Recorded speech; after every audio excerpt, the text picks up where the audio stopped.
তো হচ্ছে জয়শঙ্করের সাথে বৈশা বলতেছে সব চ্যালেঞ্জ ইন্ডিয়ার সাথে বৈশা সামলাই নেবে। উনার এত ইন্ডিয়া প্রেম কই থেকে আসে কে জানে।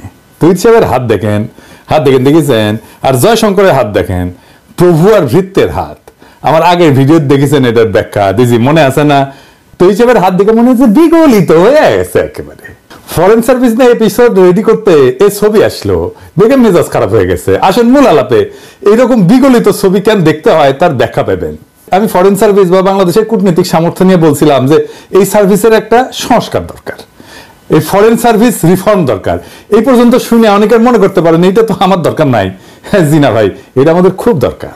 আপনি শান্তি মতো মর্যাদার সাথে প্রবাসে আয় উপার্জন করতে পারবেন কিনা থেকে শুরু করিয়া ইন্ডিয়া আমাদের দেশে আবার তালুকদারি করতে আসবে কিনা সবকিছু নির্ভর করে আমার ফরেন সার্ভিসের দক্ষতার উপরে।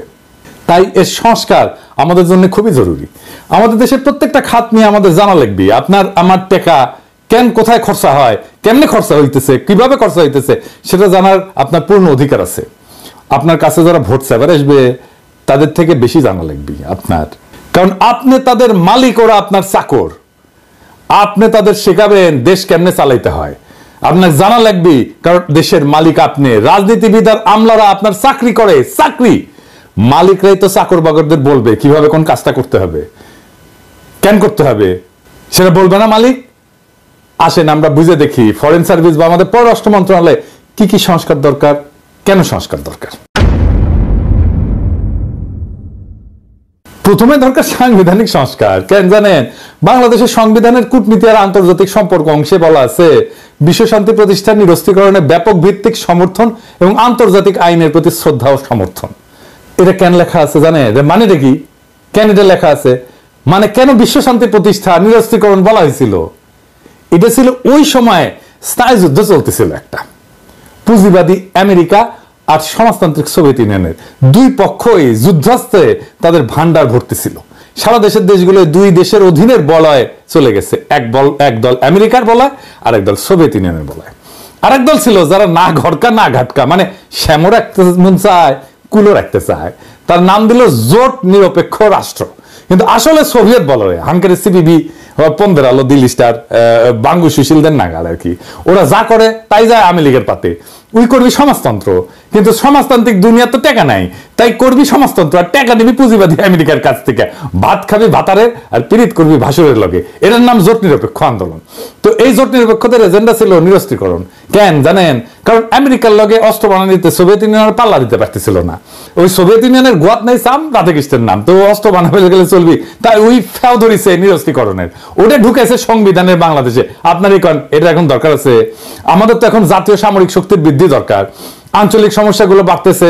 বিপ্লব পরবর্তী নতুন বাংলাদেশ গড়ে তোলার লক্ষ্যে সংবিধানের 25 অনুচ্ছেদকে আমূল পরিবর্তন করে যুগোপযোগী করতে হবে। সংবিধান সংস্কার কমিশন হয়েছিল, ওটি আলী রিয়াজ ছিলেন, আবার হাঙ্গেরি ফিরোজ ছিল। তো ক্যাঙ্কা পরামর্শ দিচ্ছে, বুঝতে পারছেন? আমি তাহলে এটা ক্যাঙ্কা চাই সেটা বলি, কেন চাই সেটা বলি। হ্যাঁ, সংবিধানের সংশোধিত অনুচ্ছেদের যেখানে বাংলাদেশের কূটনীতি এবং আন্তর্জাতিক সম্পর্ক আছে সেটা কেমন হইতে পারে, আসেন সে আলাপ করি। এটা লেখা লাগবে ইনকা করে, এটা সে পাশে আনা লিখে দেন। 1 নাম্বার, বাংলাদেশ সকল জাতির মধ্যে শান্তিপূর্ণ সহাবস্থান, পারস্পরিক সহযোগিতা এবং সার্বভৌমত্বের প্রতি শ্রদ্ধাশীল থাকবে। 2 নাম্বার, রাষ্ট্রের কূটনৈতিক নীতির মূল লক্ষ্য হবে বাংলাদেশের স্বাধীনতা, সার্বভৌমত্ব ও জাতীয় নিরাপত্তার সর্বোচ্চ সুরক্ষা নিশ্চিত করা। এই উদ্দেশ্যে কি কি কাজ করবে সেটা বলে দিতে হবে। ক, বাংলাদেশ তার জাতীয় প্রতিরক্ষা এবং সামরিক শক্তিকে উন্নত করে সম্প্রসারিত করার অধিকার সংরক্ষণ করবে, যাতে আভ্যন্তরীণ এবং বাহ্যিক যে কোনো হুমকি মোকাবেলা করা সম্ভব হয়। খ, বাংলাদেশ আঞ্চলিক নিরাপত্তা এবং প্রতিরক্ষা সহযোগিতার মাধ্যমে সমসাময়িক ভূ রাজনৈতিক চ্যালেঞ্জ মোকাবেলার জন্য সক্রিয় ভূমিকা পালন করবে। আন্তর্জাতিক আইন এবং কূটনৈতিক নীতির প্রতি শ্রদ্ধা রেখে বাংলাদেশ তার কৌশলগত অবস্থানকে শক্তিশালী করবে। গ, বাংলাদেশ কোন পরাশক্তির আধিপত্যবাদী রাজনীতির যন্ত্র বা বলয়ে পরিণত হবে না, তবে রাষ্ট্রীয় স্বার্থের সুরক্ষায় কৌশলগত অংশীদারিত্ব গড়ে তুলতে পারবে।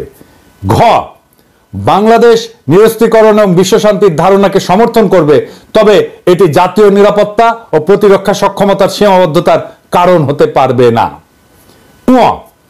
বাংলাদেশ দক্ষিণ এশিয়ার একটি ভারসাম্যপূর্ণ এবং ন্যায়সঙ্গত শক্তি কাঠামো গঠনে ভূমিকা রাখবে, যাতে আঞ্চলিক নিরাপত্তা, অর্থনৈতিক উন্নয়ন এবং কৌশলগত স্থিতিশীলতা নিশ্চিত করা যায়। তো এই যে পরিবর্তনের কথা বললাম, এটা আসলে কি কারণে, এটা একটু বুঝে দেখি। হ্যাঁ, এক নম্বর কারণ হইতেছে যে নিরস্ত্রীকরণকে একপাক্ষিক আদর্শবাদ থেকে বের করে বাস্তববাদী জাতীয় নিরাপত্তার দৃষ্টিভঙ্গিতে রূপান্তর করার দরকার আছে। দুই নাম্বার, বাংলাদেশের সামরিক শক্তি এবং প্রতিরক্ষা উন্নয়নের গুরুত্বকে স্বীকৃতি দেওয়া হয়েছে। তিন নাম্বার, আঞ্চলিক কৌশলগত সহযোগিতা এবং শক্তি ভারসাম্যের উপরে গুরুত্ব আরোপ করা হয়েছে। চার নাম্বার, পরাশক্তির বলয়ের বাইরে থাকলেও কৌশলগত এবং অংশীদারিত্বের প্রয়োজনীয়তা স্বীকৃত হয়েছে। পাঁচ নাম্বার, দক্ষিণ এশিয়ায় বাংলাদেশের ভূ রাজনৈতিক অবস্থানকে শক্তিশালী করার দৃষ্টিভঙ্গি দেওয়া হয়েছে। এই সংস্কার বর্তমান বৈশ্বিক এবং আঞ্চলিক বাস্তবতার আলোকে বাংলাদেশকে একটা আত্মনির্ভরশীল, সামরিকভাবে শক্তিশালী এবং কৌশলগতভাবে বুদ্ধিদীপ্ত রাষ্ট্রে পরিণত করতে পারবে। আর কি, আর আইন প্রণয়ন করতে হবে। কি আইন, আসেন সেটা বুঝে দেখি। বাংলাদেশের পররাষ্ট্রনীতি নির্ধারণ এবং বাস্তবায়নে ডিপ্লোম্যাটিক সার্ভিসেস অ্যাক্ট প্রণয়ন করা প্রয়োজন। কেন প্রয়োজন? প্রথমত, গণতান্ত্রিক ব্যবস্থায় দেশের সরকার পরিচালনার রাজনৈতিক দল, জোট, এটা পরিবর্তন হয়ে থাকে, জানি তো আমরা। কিছুদিন পর পর পার্টি পাল্টায়, সরকারি দল পাল্টায়। কূটনীতি কিন্তু একটা দীর্ঘমেয়াদী এবং ধীর লয়ে বাস্তবায়ন হয়, এরকম একটা প্রক্রিয়া। এতে অন্য রাষ্ট্রের স্বার্থ এবং ইচ্ছাকেও আমলে নিতে হয়। তাই সরকার পরিবর্তনের সাথে সাথে পররাষ্ট্রনীতির যদি আমূল পরিবর্তন হয়, তাহলে বিভিন্ন দেশের সাথে চলমান কূটনৈতিক প্রক্রিয়াগুলো থেমে যায়। রাজনৈতিক দলগুলো দেশে যেভাবে রাষ্ট্র চালায়, রাষ্ট্র সাজায়, সরকার, আমলা, পুলিশ টুলিশ, প্রশাসন, সবকিছুতে বিচার ব্যবস্থা, সবকিছুতে লোক বদলায়, একইভাবে বিদেশেও একই কাজ করতে চায় সে। বিদেশি কি করে? বিদেশের মিশনগুলোকে কাজে লাগায় সরকারের যেটা দলীয় আদর্শ সেটা প্রচারের জন্য। এই আওয়ামী লীগের বিগত 15-16 বছরে বাংলাদেশের পররাষ্ট্রনীতির অন্যতম প্রধান লক্ষ্য ছিল হাসিনা, তার বাপ, তার দলকে মহিমান্বিত করা এবং ভারতের কাছে জনগণের স্বার্থ বিকায় দিয়া শেখ হাসিনার গদিকে সুসংহত করা। এই কাজ করতে যে আমাদের কূটনীতি স্বৈরাচারের প্রোপাগান্ডা মেশিনারি হিসেবে বিনা ভোটের নির্বাচন, নিশি ভোটের নির্বাচন, বিরোধী রাজনীতিক সহ সাধারণ মানুষকে হত্যা, গুম, সাজানো মামলায় গ্রেপ্তার করা, শ্রমিকের ন্যায্য অধিকার হরণ, সংবাদপত্র মিডিয়ার ত্রুটি চেপা ধরা, ডিজিটাল সিকিউরিটি অ্যাক্ট সহ হাসিনার সমস্ত গণবিরোধী, মানবতা বিরোধী অপরাধের ছাপাই হয়ে গেছে 15 বছর ধরে এই আমাদের কূটনৈতিক সার্ভিস। বাংলাদেশের পররাষ্ট্রনীতি যেন আর কোন শাসকের, জালেমের, ফ্যাসিবাদী শক্তির মুখপত্রে পরিণত হইতে না পারে, এই জন্য অতি শীঘ্রই বাংলাদেশ ডিপ্লোম্যাটিক সার্ভিসেস অ্যাক্ট প্রণয়ন করা প্রয়োজন। এই আইন না হইলে বাংলাদেশের পররাষ্ট্র সার্ভিসকে আবারও কোনো না কোনো ফ্যাসিবাদী শক্তি মাউথপিস হিসেবে ব্যবহার করার চেষ্টা চালাবে নিশ্চিত, এবং করেও ফেলবে। এই আইনের কোন অংশে কি কি থাকবে এটা একটু বুঝে দেখি। প্রথম অংশে থাকবে পররাষ্ট্রনীতির লক্ষ্য, অভিষ্ট এবং মৌলিক নীতিমালাগুলো। দ্বিতীয় অংশে থাকবে বাংলাদেশের কূটনীতির আইনি কাঠামো কিরকম হবে। আইনটার তৃতীয় অংশে বাংলাদেশের কূটনৈতিক কাঠামো, নাগরিকদের কি কি সেবা প্রদান করবে। আইনটার চতুর্থ অংশে কি থাকবে? কূটনীতিকদের নিয়োগ, পদমর্যাদা, প্রশিক্ষণ, পদোন্নতি, বিশেষ বোর্ড, বেতন ভাতা, এগুলোর জন্য বিশেষ বোর্ড, বিদেশে নতুন মিশনের স্থাপনের প্রক্রিয়া সহজীকরণ, পৃথক উইং বন্ধ কইরা মিশনে কর্মরত পেশাদার কূটনীতিক এবং অপেশাদার জনবল তাদের পদায়ন পররাষ্ট্র মন্ত্রণালয়ে করা সহ নানা প্রশাসনিক বিষয়াদি থাকবে। এই বিষয়টা আমি পরে আবার আলাপ করব। আমি আইনের লোক না, কিন্তু তাও যদি আমাকে কয় আমি ড্রাফট করে দিলাম, ইনি লাগলি করে মেলা তো বেকার খাইলাম, এটাও একটা খাইটা দিলাম ইনি। এবার আসেন মিশনের সংখ্যা নিয়ে কথা বলি। 2025 সালে বাংলাদেশ বিশ্বের 35তম বৃহত্তম অর্থনীতির দেশে পরিণত হবে, মাশাআল্লাহ। জাতিসংঘের তথ্য মতে 23 সালে জনসংখ্যার বিচারে বাংলাদেশ বিশ্বের 8ম বৃহত্তম দেশ। আমাদেরও বিশ্বের 8ম বৃহত্তম অর্থনীতি হওয়া উচিত। ইংরেজিতে তো কইছে, তাই ইংরেজি যখন কইছে তখন ঠিকই কইছে, কিন্তু বাংলাদেশের কূটনৈতিক র্যাঙ্কিং কত? এই যে LOWY ইনস্টিটিউট গ্লোবাল ডিপ্লোমেসি ইন্ডেক্সে এই কূটনৈতিক শক্তিমত্তার র্যাঙ্কিং করে। এখানে বাংলাদেশ বিশ্বের 46তম দেশ এই র্যাঙ্কিং এ। আপনি 8ম বৃহত্তম জনসংখ্যার দেশ, আপনার 35তম অর্থনীতির দেশ, আর কূটনৈতিক শক্তিতে 46 নাম্বার। এটা হইল 3 দিকে আধিপত্যবাদী ভারত পরিবেষ্টিত চীনের মতো বৃহৎ শক্তির পাশে অবস্থিত দেশের কূটনৈতিক প্রয়োজনের বিচারে এটা কোন শক্তি? আপনার অবস্থা কেঙ্কা হবে জানেন? গরিবের সুন্দরী বউয়ের মতো, সবার ভাবি হবেন। তাই হয়েছে, হাসিনা সরকার তো ইন্ডিয়ার পাশে বেঁধে দিত, সেটা তো জানে নিজের নেই। আর তাইলে আসলে দেখি জনসংখ্যা অর্থনৈতিক আকারের কাছাকাছি কয়েকটা দেশের তুলনায় এই যে বাংলাদেশের LOWY institute global diplomacy index আছে না, এর র্যাঙ্কিং এবং মিশনের সংখ্যাগুলো একটু আলাদা আলাদা করে দেখি। এটা স্যার আপনি পাশে লিখে দেন, সবাই দেখুক। এইখানে আমরা কোন দেশ, জনসংখ্যা র্যাঙ্কিং কি, মিশন সংখ্যা কি এবং ডিপ্লোম্যাটিক র্যাঙ্কিং কি। পাকিস্তান জনসংখ্যা র্যাঙ্কিং এ পঞ্চম দেশ, মিশনের সংখ্যা 121 আর ডিপ্লোম্যাটিক র্যাঙ্কিং 27। নাইজেরিয়া জনসংখ্যা র্যাঙ্কিং ষষ্ঠ, মিশনের সংখ্যা 116, ডিপ্লোম্যাটিক র্যাঙ্কিং অবশ্য করা হয়নি। ব্রাজিল জনসংখ্যা র্যাঙ্কিং সপ্তম, মিশনের সংখ্যা 205 আর ডিপ্লোম্যাটিক র্যাঙ্কিং দশম। বাংলাদেশ জনসংখ্যা র্যাঙ্কিং অষ্টম, মিশনের সংখ্যা 82 মাত্র আর ডিপ্লোম্যাটিক র্যাঙ্কিং 46। রাশিয়া জনসংখ্যার বিচারে নবম, মিশনের সংখ্যা 300 আর ডিপ্লোম্যাটিক র্যাঙ্কিং ষষ্ঠ। পাওয়ারফুল ডিপ্লোমেসি আছে রাশিয়ার। মেক্সিকো জনসংখ্যা র্যাঙ্কিং দশম, মিশনের সংখ্যা 150, ডিপ্লোম্যাটিক র্যাঙ্কিং 14তম। ইথিওপিয়া জনসংখ্যা র্যাঙ্কিং 11তম, মিশনের সংখ্যা 101। ইথিওপিয়ারও আমাদের চাইতে 20টা মিশন বেশি আছে, এটার অবশ্য র্যাঙ্কিং করা হয়নি। জাপান জনসংখ্যা র্যাঙ্কিং 12তম, মিশনের সংখ্যা 247, ডিপ্লোম্যাটিক র্যাঙ্কিং চতুর্থ। ভেরি পাওয়ারফুল ডিপ্লোমেসি জাপানের। এবার দেখি অর্থনীতির আকার অনুসারে র্যাঙ্কিং কেমন। ধরেন থাইল্যান্ড অর্থনীতির আকারে র্যাঙ্কিং হইতেছে 30তম, মিশনের সংখ্যা 112 আর ডিপ্লোম্যাটিক র্যাঙ্কিং 39তম। ফিলিপাইন অর্থনীতির আকার 31তম, মিশনের সংখ্যা 109টা আর ডিপ্লোম্যাটিক র্যাঙ্কিং 40তম। ভিয়েতনাম অর্থনীতির আকার 32তম, মিশনের সংখ্যা 102 আর ডিপ্লোম্যাটিক র্যাঙ্কিং 40তম। নরওয়ে অর্থনীতির আকার 33তম, মিশনের সংখ্যা 100, ডিপ্লোম্যাটিক র্যাঙ্কিং 42তম। মালয়েশিয়া অর্থনীতির আকার 34তম, মিশনের সংখ্যা 110, ডিপ্লোম্যাটিক র্যাঙ্কিং 35তম। আর বাংলাদেশ 35তম অর্থনীতি, মিশনের সংখ্যা 82 আর ডিপ্লোম্যাটিক র্যাঙ্কিং 46তম। ইরান অর্থনীতির আকার 36, আমাদের খুবই কাছাকাছি, মিশনের সংখ্যা 125, এটার অবশ্য র্যাঙ্কিং করা হয়নি ডিপ্লোম্যাটিক র্যাঙ্কিং। ডেনমার্ক অর্থনীতির আকার 37তম, মিশনের সংখ্যা 100 আর ডিপ্লোম্যাটিক র্যাঙ্কিং 43তম। এবার আসেন প্রতিবেশী দেশগুলোর সাথে আর একটা একটু তুলনা করি, মানে জনসংখ্যার বিচারে অর্থনীতির আকার, জিডিপির আকারে অর্থনীতি, জিডিপির আন্তর্জাতিক বাণিজ্য নির্ভরতা 2021 সালের ডেটা অনুসারে, প্রবাসী নাগরিকের সংখ্যা, মিশন সংখ্যা। পাকিস্তান মোট জনসংখ্যা 24 কোটি, অর্থনৈতিক আকার জিডিপি 292 বিলিয়ন মার্কিন ডলার আর জিডিপির আন্তর্জাতিক বাণিজ্য নির্ভরতা 25.8%। প্রবাসী নাগরিকের সংখ্যা 76 লক্ষ, মিশন সংখ্যা 121, আমরা আগে দেখছি। ভারতের মোট জনসংখ্যা 140 কোটি প্রায়, অর্থনীতির আকার জিডিপি 2850 বিলিয়ন মার্কিন ডলার, জিডিপির আন্তর্জাতিক বাণিজ্য নির্ভরতা 37.9%। প্রবাসী নাগরিকের সংখ্যা 1,80,00,000, মিশন সংখ্যা 202। বাংলাদেশের মোট জনসংখ্যা আমরা জানি যে প্রায় 17 কোটি, আমাদের অর্থনীতির আকার 446 বিলিয়ন মার্কিন ডলার, জিডিপির আন্তর্জাতিক বাণিজ্য নির্ভরতা অনেক বেশি 35.3%। প্রবাসী নাগরিকের সংখ্যা 74 লক্ষ, মিশন সংখ্যা 82। পাকিস্তানের ইকোনমি আমার প্রায় অর্ধেক, তাও তার মিশনের সংখ্যা আমাদের 1.5 গুণ। জনসংখ্যা এবং অর্থনৈতিক গুরুত্ব এবং প্রয়োজনীয়তা বিবেচনায় 2025 সালের মধ্যেই বাংলাদেশে বৈদেশিক মিশনের সংখ্যা 120টাতে উন্নীত করা জরুরি। তো আমরা অনেকে মনে করি যে বিদেশে যে মিশন টিশন আছে তারা শুধু খরচা করে, আয় হয় না, মানে এগুলো খরচার খাত, এটা ফাউল কথা। আমরা যেমন রেমিটেন্স পাঠাই তেমনি আমাদের মিশনগুলো রেমিটেন্স পাঠায়, বাংলাদেশে আয় করে, বিদেশে ডলারে আয় করে। এবার আসেন বিদেশে বাংলাদেশে একটা ছোট আকারে মিশনের বার্ষিক ব্যয় কত একটু দেখি। এটা পররাষ্ট্র মন্ত্রণালয়ের বাজেট বই দেখলে বোঝা যায় যে মিশনের ব্যয় বরাদ্দ 5 থেকে 6 কোটি টাকা বছরে, যা আবার প্রকৃত ব্যয় হচ্ছে 4.5 থেকে 5 কোটি টাকার মতো।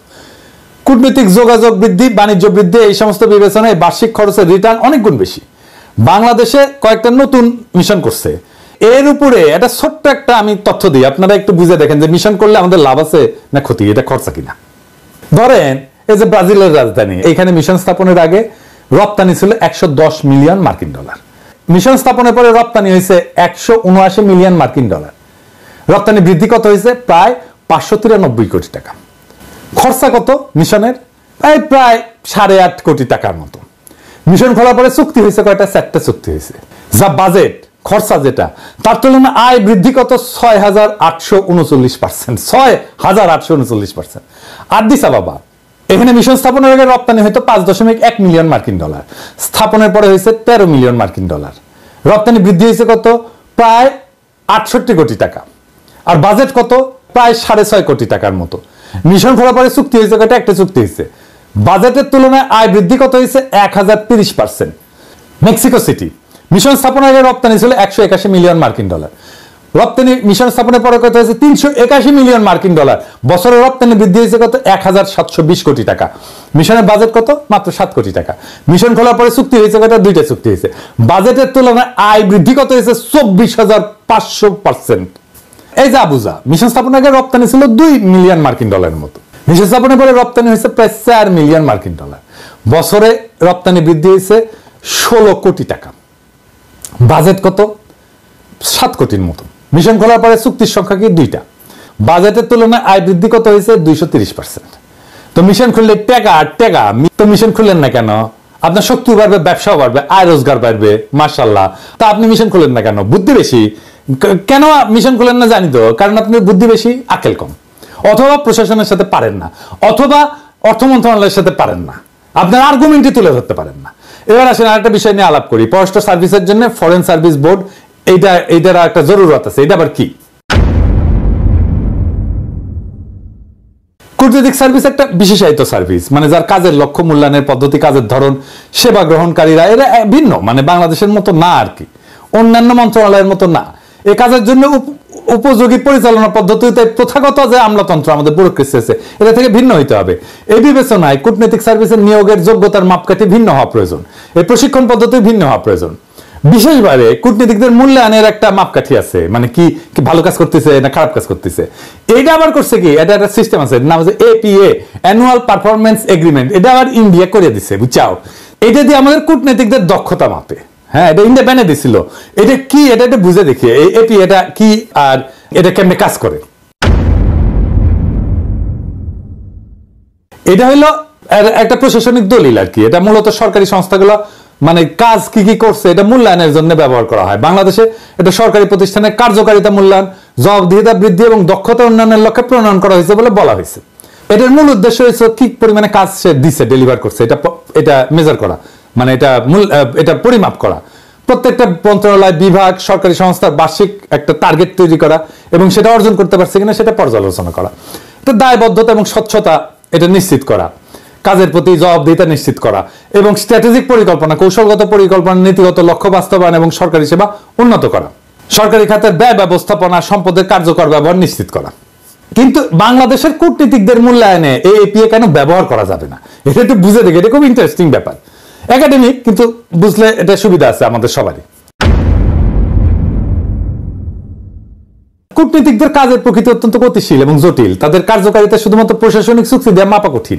কূটনীতির ক্ষেত্র হচ্ছে পরিস্থিতি ভিত্তিক এবং রাজনৈতিক।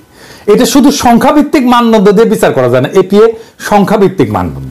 কূটনীতিক কাজ দীর্ঘমেয়াদী প্রভাব ফেলে, যা বার্ষিক মূল্যায়নে ধরা যাবে না। মানে আপনার এটা ফল আসতে যদি 5 বছর সময় লাগে, তাহলে আপনি 1 বছরের মধ্যে কি দেখবেন? দেখতে পাবেন না তো কিছুই। দ্বিপাক্ষিক এবং বহুপাক্ষিক সম্পর্ক, বিদেশি লবিং, প্রভাবশালী রাষ্ট্রের সাথে নীতিগত বোঝাপড়া, এগুলো সরাসরি এপিএতে দেখাই যায় না। এটাই আসলে কূটনৈতিক সার্ভিসের মূল কাজ। তাহলে আপনি এপিএ দিয়ে করবেন কি এদের জন্য? এটা ছাড়াও সরকারের কিন্তু একটা ওভারঅল হাসিনার আমলে ভারতীয় পরামর্শ এপিএ ছাড়াও এনআইএস বলে একটা জিনিস তৈরি করছে। এটা একটা হাস্যকর পদ্ধতি। এনআইএস দিয়া কোন মন্ত্রণালয় কত ভালো কাজ করতেছে, কত দক্ষ, সেটা বের করা হয়। কিন্তু ইন্টারেস্টিং হচ্ছে, এনআইএস দিয়ে যে সমস্ত মন্ত্রণালয়কে দক্ষ বলে বলা হয়েছে, সেগুলোই হচ্ছে সবচেয়ে দুর্নীতিগ্রস্ত এবং সবচেয়ে অদক্ষ মন্ত্রণালয়। আসলে এটা বুঝে দেখে এটা কিরকম। বাস্তবে যে সমস্ত মন্ত্রণালয় সবচেয়ে দুর্নীতিগ্রস্ত এবং অদক্ষ, তারাই এই যে মূল্যায়ন পদ্ধতি, এই যে এনআইএস আর এপিএ বললাম, এতে শ্রেষ্ঠ মন্ত্রণালয় হিসেবে স্বীকৃতি পাইছে। এটাতে কৃত্রিমভাবে সাজানো রিপোর্টের মাধ্যমে প্রশাসনকে দক্ষ এবং দুর্নীতিমুক্ত দেখানোর চেষ্টা করা হয়। বাস্তবে জনগণের সেবা নিশ্চিত করতে এই পদ্ধতিগুলা কোনো কার্যকর পরিবর্তন আনতে পারেনি। দুর্নীতির জন্য কুখ্যাত মন্ত্রণালয়গুলো বারবার শ্রেষ্ঠত্বের পুরস্কার পেয়েছে। আমি উদাহরণ দিই, সড়ক পরিবহন সেতু মন্ত্রণালয়, মানে যেটা ও যে কাউয়া কাউয়া কাউয়া আসছে, কাউয়া এটা সাহেব কাউয়ার সাউন্ড দেন অনেকদিন পরে, জোরে দেন, আরো জোরে আরো জোরে, হচ্ছে। হ্যাঁ, তো এইখানে তারা কিভাবে কাজ করছে, কি দুর্নীতি করছে আমরা তো জানি। আর কি গৃহায়ন এবং গণপূর্ত মন্ত্রণালয়, হ্যাঁ, সরকারি ভবন নির্মাণ উন্নয়নে, এটা সাধারণ ঘটনা তো দুর্নীতিতে। শিক্ষা মন্ত্রণালয়, যেখানে প্রস্তভাস, নিয়োগে দুর্নীতি এবং শিক্ষাখাতের মানের যে অবনতি ঘটছে, সেটা তো এই শিক্ষা মন্ত্রণালয় দীপুমণি করছে, তাই না? সেটা নাকি বেস্ট পারফর্মিং মন্ত্রণালয়। তাহলে চিন্তা কর, স্বাস্থ্য মন্ত্রণালয় কি হয়েছে এটা তো আমরা জানি, এখনো স্বাস্থ্য মন্ত্রণালয় সেটা জন্য ধরতেছে।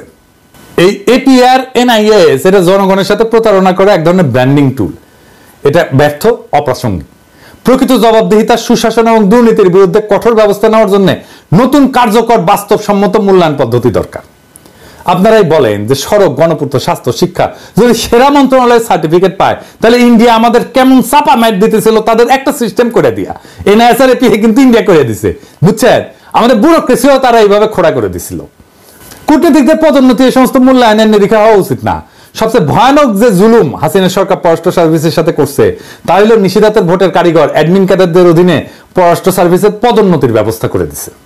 চিন্তা করেন, যেখানে পররাষ্ট্র সার্ভিসের পদ শূন্য থাকার পর পদোন্নতি দেওয়া হয়নি, হাস্যকর সব অজুহাত দেখায়, সেখানে ভোট চুরির কারিগরেরা পদ শূন্য না থাকলেও পদের চেয়ে দ্বিগুণ, 3 গুণ সংখ্যায় পদোন্নতি পেয়েছে। এটা হাস্যকর অজুহাত বলি।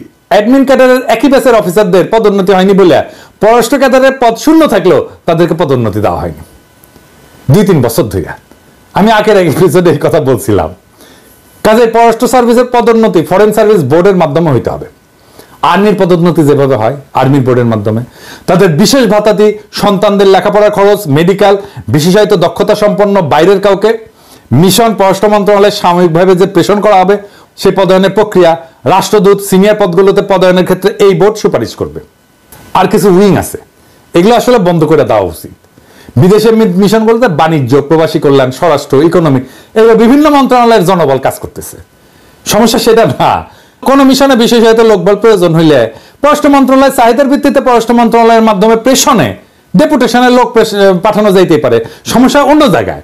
সমস্যা হলে এই উইংগুলো স্থাপন করা হয় বেশিরভাগ ক্ষেত্রে পররাষ্ট্র মন্ত্রণালয়ের কোনো অনুমতি নেওয়া হয় না। মানে চিন্তা করে, যারা কাজ করতেছে, যাদের সাথে তাকে কাজ করবে, তাদের আসলে প্রয়োজন আছে কিনা সেটা জানার প্রয়োজন মনে করে না। মানে এখন লোক পাঠানো লাগবে, এটা বিদেশের প্রশাসন ক্যাডার এইরকম জাউরামি করে এরা। অনুমতি ছাড়া যেগুলো খোলা হয়েছে পররাষ্ট্র মন্ত্রণালয়, যেমন সুইজারল্যান্ডে লেবার উইং, কায়রোতে লেবার উইং, ইতালিতে ডিফেন্স উইং, অস্ট্রেলিয়াতে লেবার উইং, এগুলো খুলছে পররাষ্ট্র মন্ত্রণালয়ের সাথে কোনো আলোচনা ছাড়াই। পশ্চিমা দেশগুলোতে বাংলাদেশের অদক্ষ, সীমিত দক্ষতা সম্পন্ন লোকদেরকে মধ্যপ্রাচ্য বা মালয়েশিয়ার মতো চুক্তিভিত্তিক নিয়োগ দেওয়া সম্ভব না জেনেও কেবলমাত্র বিশাল সাইজের অ্যাডমিন ক্যাডারের লোকদেরকে জায়গা দেওয়ার জন্য আর সচিব, মন্ত্রী, আমলাদেরকে প্রোটোকল দেওয়ার জন্য এই সমস্ত অপ্রয়োজনীয় উইং খোলা হয়েছে। মধ্যপ্রাচ্যে বাংলাদেশি কর্মী ভাইরা বেশি সংখ্যায় থাকলেও আরামায়েশের জন্য লেবার উইং, পাসপোর্ট উইং, এসব উইং খোলা হয়েছে ইউরোপ, আমেরিকা, অস্ট্রেলিয়া। কি মজা! এবার আসেন পাসপোর্ট উইং নিয়ে যখন আন্তর্জাতিক সিভিল এভিয়েশনের জন্য এমআরপি বাধ্যতামূলক করা হইল, তখন পররাষ্ট্র মন্ত্রণালয় চাইছে পাসপোর্ট অধিদপ্তর থেকে পাসপোর্টের কাজে দক্ষ, অভিজ্ঞ নন ক্যাডার জনবল। কিন্তু অ্যাডমিন ক্যাডার ওই দেশে মৌকা পাওয়া গেছে, নিজেদের বিদেশে পোস্টিং এর সুযোগ পাওয়া গেছে। পররাষ্ট্র মন্ত্রণালয়ের মতামতের বাইরে যায় বিভিন্ন দেশে পাসপোর্ট উইং খোলা হয়েছে, সেখানে প্রায় সব অফিসার অ্যাডমিন ক্যাডার নিয়োগ দিছে। কেন রে ভাই? অবিলম্বে এই সমস্ত উইং বন্ধ করে পররাষ্ট্র মন্ত্রণালয়ের মতামত অনুযায়ী মিশনের কাজের পরিধি এবং প্রয়োজনীয়তা অনুযায়ী পাসপোর্ট কাজে দক্ষ পাসপোর্ট অধিদপ্তরের লোকবল দিতে হবে। লেবার উইং গুলা বন্ধ করে যেখানে প্রয়োজন আছে সেখানে শুধুমাত্র পররাষ্ট্র মন্ত্রণালয়ের মতামত অনুযায়ী আন্তর্জাতিক শ্রম আইনের দক্ষ, সেবার মানসিকতা আছে এরকম অ্যাটাশে নিয়োগ দেওয়া যেতে পারে, খরচও কমবে। এবার আসলে উইঙ্গার সাংগঠনিক নিজেদের জন্য মজার কি ব্যবস্থা করে নিয়েছে প্রশাসন ক্যাডার। প্রত্যেকটা উইং এর জন্য আছে আলাদা গাড়ি, আলাদা ড্রাইভার, আলাদা ব্যক্তিগত কর্মকর্তা, আলাদা অফিস। এগুলা স্ব মন্ত্রণালয়ের আন্ডারে পৃথক বাজেট। এই জন্য মিশনের মধ্যে আর একটা আলাদা অফিস, অনেকগুলো মিশন। এই সমস্ত কর্মকর্তাদের এসিআর, কাউন্টার সাইন বা প্রতি স্বাক্ষর করে স্ব মন্ত্রণালয়ের সচিব। বাংলাদেশের সমগ্র বৈদেশিক সম্পর্ক দেখার দায়িত্ব যাদের, তাদেরকে বাইপাস কইরা ওই সমস্ত সচিব সরাসরি কাজ করে তাদের উইং এর সাথে। এটা কোনো কথা? কেমন করে কাজ করছে বাংলাদেশের পররাষ্ট্র দপ্তর এবং কেমন ভালসুন পররাষ্ট্রমন্ত্রী ছিল সবসময়। দেশের কূটনৈতিক প্রয়োজনে পররাষ্ট্র ক্যাডারের বাইরে বিশেষায়িত লোকজন প্রয়োজন। এই প্রয়োজন একটা মিশনের মধ্যে আরো কতকগুলো স্বতন্ত্র প্রশাসনিক সাংগঠনিক কাঠামো গঠন করে কেন করতে হবে রে ভাই? কেন প্রশাসন ক্যাডারের জুনিয়র কর্মকর্তারা বিদেশে গাড়ি বিলাস করবে? দেশে যেভাবে লয় লস্কর সহ আরামাইশে থাকে, সেভাবে বিদেশেও বউ বাচ্চার প্রয়োজনে গাড়ির ব্যয় কেন দেশের গরিব মানুষ দেবে? আর মজা হইলো দেশে যে বিশেষভাবে গাড়ির মালিক হয়ে যায় তার সেই গাড়ির জন্য আবার বিদেশে বসেও রক্ষণাবেক্ষণ বাবদ টাকা তোলে, বুঝছাও? একদিকে দেশে গাড়ি উবারে দেয় অথবা আত্মীয় স্বজনের কাছে বর্গা দেয়, আবার বিদেশের সরকারি খরচে গাড়ি হাঁকায়, দেশের ভাড়াঘাটা গাড়ির ব্যয় বাবদ তোলে, আবার রাতের ভোটের কারিগরদের খুশি করার জন্য কি ব্যবস্থাই না করছে হাসিনা। আমাদের সুনির্দিষ্ট প্রস্তাব হইল বৈদেশিক সম্পর্কের পুরোটার দায় দায়িত্ব পররাষ্ট্র মন্ত্রণালয়কে দিতে হবে। এটা খুবই ন্যায্য চাওয়া। মিশন হবে একটা মাত্র প্রশাসনিক ইউনিট, সেখানে কূটনৈতিক ছাড়াও বিশেষায়িত দক্ষতা সম্পন্ন অ্যাটাশে থাকবে। অন্য সার্ভিস হলে প্রেশনের মাধ্যমে, ডেপুটেশনের মাধ্যমে পররাষ্ট্র মন্ত্রণালয়ে চাকরি স্থানান্তর কইরা, আর সার্ভিসের বাইরের লোক হইলা পররাষ্ট্র মন্ত্রণালয়ে প্রয়োজন সাপেক্ষে চুক্তিভিত্তিক নিয়োগ দেবে। কিন্তু বিশেষায়িত এই সমস্ত নিয়োগ পুরোটাই হবে অস্থায়ী ভিত্তিতে, প্রয়োজনীয়তা এবং দক্ষতার বিচারে। কোনো উইং থাকতে পারবে না।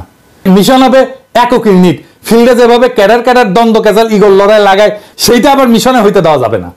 এমনিতে মিশনের লোক বল কম, তাও যদি এই সমস্ত ফালতু কাজে ব্যস্ত থাকে তাহলে কাজ কিভাবে হবে? তাই এই উইং প্রথা বন্ধ করে দিতে হবে মেহরবানি করে, আজই এখনই।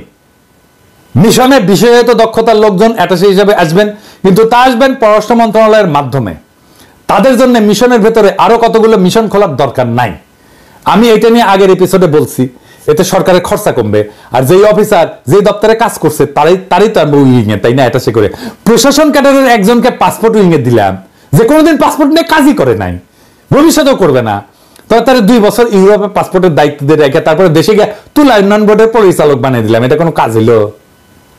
প্রশাসন ক্যাডারকে বলবো আপনাদের লোকগুলোকে উইথড্র করেন, সসম্মানে ফেরত নিয়ে যান, গাড় পেলি করেন না, বুঝছাও? হ্যাঁ, আমরা গেলে এমবাসিতে যাই ঘাট ধাক্কা দিয়ে বের করে দিতে পারি, সেই সামর্থ্য আছে আমাদের। প্যারিসে থেকে যদি 32 নম্বর জয় বাংলা করে দেওয়া যায়, তাহলে এমবাসি থেকে 2-1জনকে ঘাট ধাক্কা দিয়ে বের করে দেওয়া যাবে। সবাইকে দিতে হবে না, 2-1টা জায়গায় স্যাম্পল দেখালে আপনারা সাইজ হয়ে যাবেন। ভালোভাবে বললাম তো, কিন্তু হয় কি অনেকে বলে যে আমি উগ্রতা ছড়াই, কিন্তু আপনারা তো ভালোভাবে বললে শুনেন না রে ভাই, বাধ্য করেন তো উগ্র হইতে। তো আমরা যুক্তি দিয়ে বুঝান যে কেন এদেরকে রাখা দরকার, নয়তো প্রত্যাহার করেন, সিম্পল হিসাব করে ফেলবেন। গাড়পেলি করবেন, সাইজ করে দিব কলে। আসেন এবার অডিট নিয়ে কথা বলি, অডিট দিয়ে মিশনের পারফরমেন্স মূল্যায়ন করার কথা বলি। মিশনগুলোতে 2 বছরের একবার অডিট করার জন্য 2 জন অফিসার 14 দিন করে সরকারের টিএডিএ নিয়ে সফর করে। অথচ মিশনগুলোর গড় ব্যয় হইতেছে বছরে 5 কোটি, যার 60% বেতন ভাতা, যার অডিট সফর করে করার কিছু নাই। বেতন ভাতা তো আগে থেকে ঠিক করা থাকে, তাই না? আর এটা তো বেতন ভাতা নিজে তোলে না, আপনারা পেটে দেন তার অ্যাকাউন্টে, তাই না? মিশনে অডিটে যাওয়ার জন্য অডিট অফিসের যে আগ্রহ, তার সবার সরকারের যদি সব সেক্টরে থাকলে হইনি, তাহলে এত তো দুর্নীতি হইলে না নি। এটা হইতেছে ফরেন ট্রিপ, একটা 14 দিনের মুফতে একটা ফরেন ট্রিপ। এর চেয়ে গুরুত্বপূর্ণ হইলো যে 2% থেকে 5% নিয়ে তো বিল পাস করেন, তাই না? এটা তো আমরা জানি, তাই না? এটা তো সিস্টেম, এটা বন্ধ করেন। দেশের মানুষের মাথার উপর থেকে এই টাকার ভারটা তো কমতো, তাই না?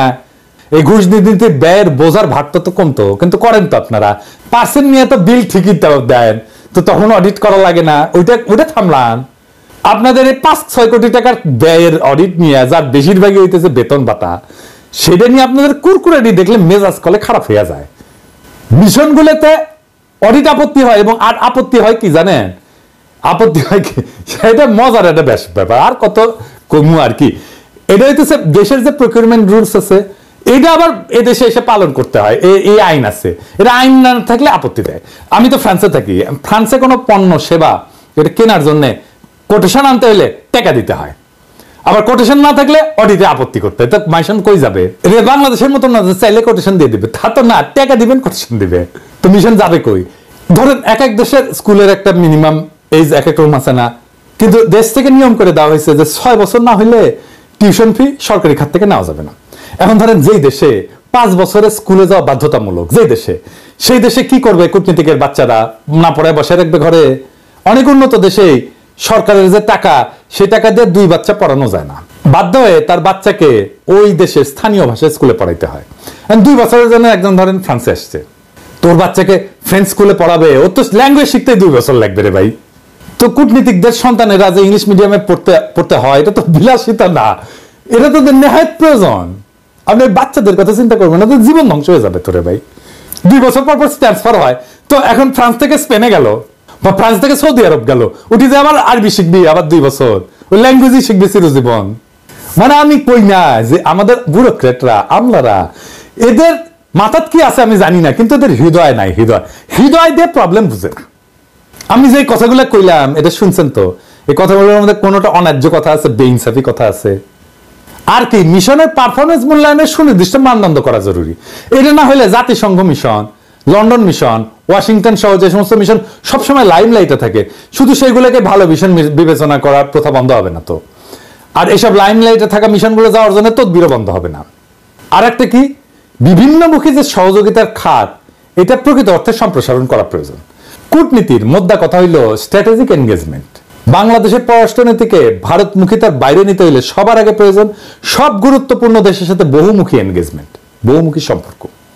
অর্থনীতির বিভিন্ন ক্ষেত্রে, শিল্প, সংস্কৃতি সহ সম্ভাব্য সকল ক্ষেত্রে সরকার টু সরকার engagement, people to people engagement, বিভিন্ন বেসরকারি প্রতিষ্ঠানের এনগেজমেন্ট, এগুলো করতে হবে। তাহলে বিপ্লব পরবর্তী নতুন বাংলাদেশের জন্য উপযুক্ত পররাষ্ট্রনীতি বাস্তবায়ন সম্ভব হবে। বিভিন্ন শক্তি কেন্দ্রের সাথে বহুমুখী সম্পর্কে এনগেজমেন্ট বাড়লেই বাংলাদেশের উপর থেকে ভারতীয় আধিপত্য খতম হবে। আর কোনোদিন হাসিনার মতো কোন সরকার বাংলাদেশকে ভারতের গোলামে পরিণত করতে পারবে না।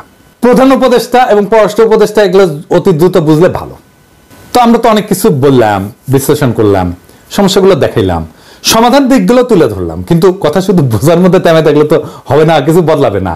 সত্যিকারের পরিবর্তন আসে যখন আমরা সচেতন হই, সক্রিয় হয়ে দায়িত্ব নিয়ে কাজ করি। আপনার, আমাদের প্রত্যেকের ভূমিকা আছে। এই দেশ তো আমাদেরই, তাই না? এই রাষ্ট্র আমাদের, এর ভবিষ্যৎও আমাদের। কেবল অভিযোগ করে থেমে থাকলে তো কিছু বদলাবে না। আমাদের জানতে হবে, বুঝতে হবে, প্রশ্ন করতে হবে, আর প্রয়োজনে দৃঢ়ভাবে দাবি তুলতে হবে। একটা শক্তিশালী পররাষ্ট্রনীতি, দক্ষ কূটনৈতিক সার্ভিস আর ন্যায়ভিত্তিক প্রশাসন গড়ে তোলার লড়াই শুধু কোনো একক ব্যক্তির দায়িত্ব না, এটা পুরো জাতির সংগ্রাম। এই জন্যে আমরা এই সংগ্রামের পথে নামছি এবং সবাইকে বুঝাই। আসেন সবাই মিলে একটা আত্মনির্ভরশীল, সম্মানজনক, শক্তিশালী বাংলাদেশ গড়ে তুলি। ইনকিলাব জিন্দাবাদ।